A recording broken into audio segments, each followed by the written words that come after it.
New case details surrounding the death of a South Dakota 14-year-old, McKenna Wendell. She was found dead back in March. Today, John Rogness pleaded not guilty in a Sioux City federal courtroom. Rogness is facing 2 federal charges: conspiracy to conceal objects with the intent to impair their ability for an official proceeding and accessory after the fact.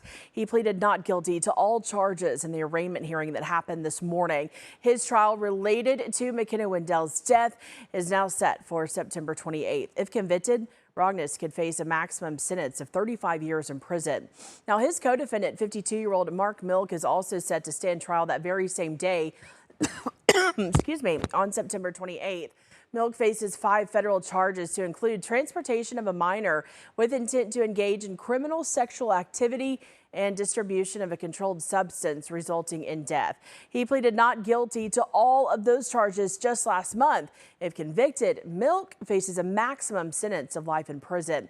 Now, these charges are in connection with the death of Milk's niece, 14-year-old McKenna Wendell. Wendell was reported missing from Sioux Falls, South Dakota on March 13th. Her remains were found nearly a week later in rural Brookings County, South Dakota. She's believed to have died from a cocaine overdose. Prosecutors say the crimes, including her death, took place in Iowa's Northern District, which is why the case is being tried in federal court in Sioux City.